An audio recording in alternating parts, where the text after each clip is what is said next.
Hello friends, જય શ્રી કૃષ્ણ બધાને. તો મસ્ત શિયાળો ચાલી રહ્યો છે અને મસ્ત મજાના માર્કેટમાં તાજા અને લીલા સરસ આમળા આવી રહ્યા છે. તો એવો આમળામાંથી આપણે આજે બનાવીશું મસ્ત મજાનો બધા લોકોને ભાવે એવો તીખો ચટપટો ટેસ્ટી જામ બનાવીશું, જે આપણે પરોઠા સાથે કે સેન્ડવિચ બ્રેડ સાથે કે સેન્ડવિચની જેમ આપણે ખાઈ શકીએ. એટલો ટેસ્ટી, વિટામિન સી અને આયરનથી ભરપૂર માત્રામાં છે. તો એના માટે આપણા ઇન્ગ્રેડિયન્ટ્સ છે, મેં 500 ગ્રામ જેટલા આમળા લીધા છે, પણ એમાંથી 250 જ બનાવીશું. 250 મારે એમનેમ જોઈએ છે. જેટલા આમળા હોય એટલી જ આપણે સાકર લેવાની છે, અને એક ટુકડો તજનો અને 4 જેટલી ઇલાયચી લીધી છે. તો સૌ પહેલા આપણે ગેસ ચાલુ કરી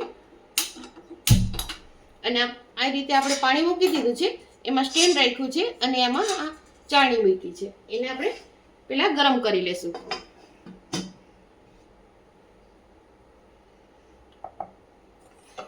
ફ્રેન્ડ્સ, આ આમળાનો જામ એટલો સરસ લાગે છે, મિક્સ ફ્રૂટ જામ જેવો જ ટેસ્ટ આવશે, કારણ કે આનું જરાય તુરાપણું કે એવું નહીં લાગે, એકદમ ખટાશ અને સ્વીટ ટેસ્ટ આવશે. અને એમાં આપણે ચટપટો ટેસ્ટ બનાવીશું. થોડુંક શું આપણે એમાં નમક નાખીશું. એટલે તો આપણે રેસીપી બનાવવાની શરૂઆત કરીએ. તો ફ્રેન્ડ્સ, આપણું પાણી સરસ ગરમ થઈ ગયું છે. હવે એમાં આપણે આમળા મૂકી દઈશું. આને મેં પલાળીને રાખ્યા હતા, ધોઈને. હવે આપણે બધા આમાં મૂકી દઈશું.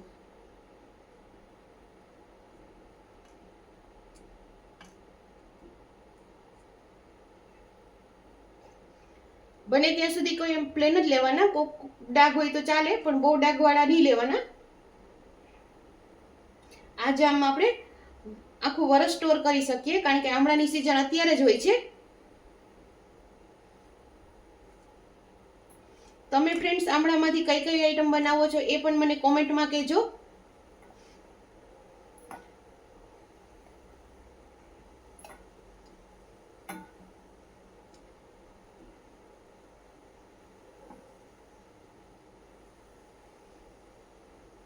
આ રીતે આપણે બધા આમળા મૂકી દઈશું અને 10 મિનિટ આપણે ચડવા દઈશું ફૂલ ગેસ ઉપર. આમળા કેટલાક ચડી ગયા છે કે નહીં ચેક કરી લઈએ આપણે. સરસ ચડી ગયા છે, તમે જોઈ શકો છો. કાંટો એમાં આવી રહ્યો છે, એટલે સોરી, આ રીતે થઈ ગયું છે. હવે આપણે ગેસ બંધ કરી દઈશું અને કાઢી લેશું. આ રીતે બધા આમળા કાઢી લઈએ આપણે.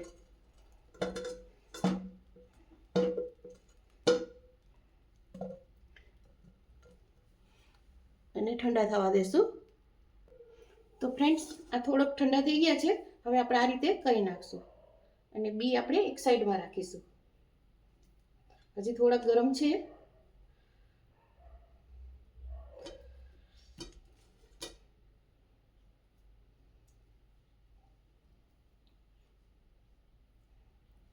હજી ઠંડુ થવા દેશું થોડુંક. તો ફ્રેન્ડ્સ, આપણે બધા જ બી કાઢી નાખ્યા છે આ રીતે, અને એકદમ સરસ ઠંડા થઈ ગયા છે. હવે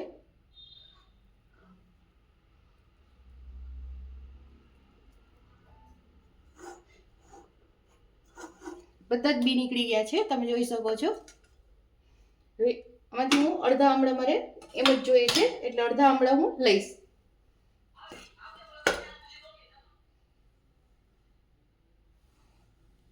એ બતાવું છું તમને. એમાંથી અડધા આમળા લીધા છે. 1 કપ જેટલા છે આમળા, અને 1 કપ મેં રહેવા દીધા છે. હવે 1 કપને હું ગ્રાઇન્ડ કરીશ. આ હું મિક્સીમાં ગ્રાઇન્ડ કરીશ. ફ્રેન્ડ્સ, હવે આપણે જેટલું પલ્પ આપણે જેટલો આમાં લેવાનો છે એટલો જ આપણે પહેલા એટલો લેશું.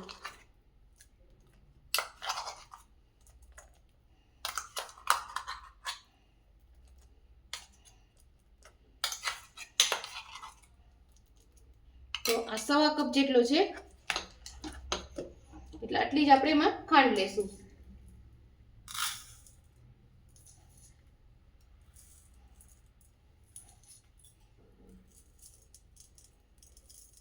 એક કપ અને બીજી 1/2 કપ જેટલી, જેટલું હોય જેટલી આપણી આમળાની પેસ્ટ છે એટલું જ આપણે આ લેવાની છે ખાંડ. તે પહેલાં બધું મિક્સ કરી લઈએ. તો ફ્રેન્ડ્સ પહેલાં આપણે આ બધું મિક્સ કરી લઈશું એક વખત, પછી આપણે ગેસ ચાલુ કરીશું.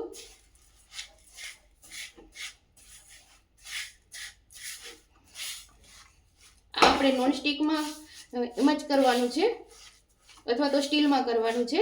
એલ્યુમિનિયમમાં કે પિત્તળમાં આપણે ન કરે.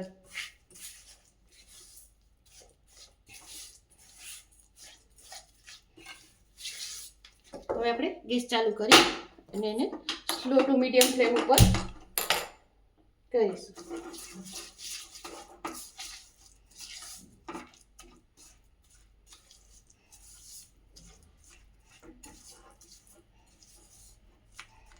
આનું મેઝરમેન્ટ જ છે, જેટલો આમળા હોય એટલું જ આપણે ખાંડ લેવાની છે.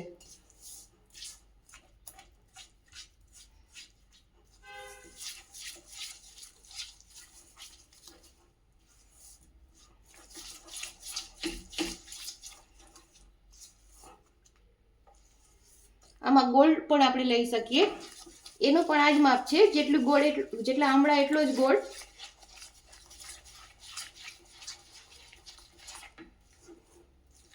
અને થોડુંક આપણે એમાં ટેસ્ટ પ્રમાણે લાસ્ટમાં નમક નાખીશું, એટલે એનો ટેસ્ટ બેલેન્સ થઈ જાય. આમળાનું જે કસાલાપણું હોય એ નીકળી જાય.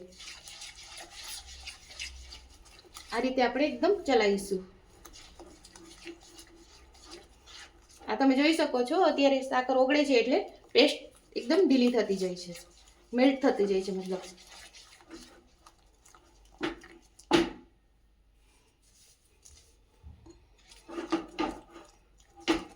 ફ્લેમ આપણી સ્લો ટુ મીડિયમ.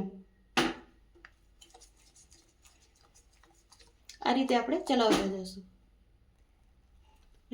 આપણું જામ હવે તૈયાર થવા આવ્યું છે. એમાં આપણે તજના ટુકડા નાખી દઈશું. એક જ તજ મેં લીધું હતું, પણ એના ટુકડા કરી નાખીએ એટલે ટેસ્ટ. જે ઇલાયચી લીધી તે આપણે એ નાખી દઈએ. એ બી છિલકા સાથે જ મેં વાટી લીધી છે.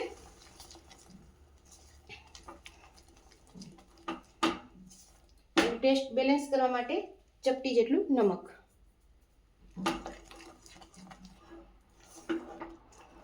હવે તમે જોઈ શકો છો, એકદમ લચકા પડતું અને પેન છોડવા માંડ્યું છે.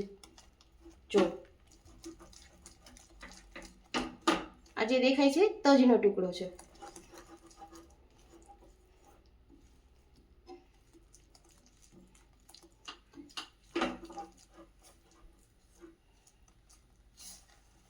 હવે જેમ તમે આ કરશો એ રીતે આ પેન છોડે છે એટલે આપણો જામ સરસ તૈયાર છે. જો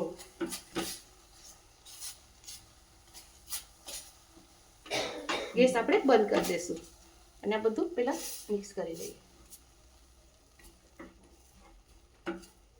તો ફ્રેન્ડ્સ, આપણો જામ વિટામિન સી થી ભરપૂર મસ્ત એવો તૈયાર છે. એકદમ સરસ સુગંધ આવી રહી છે.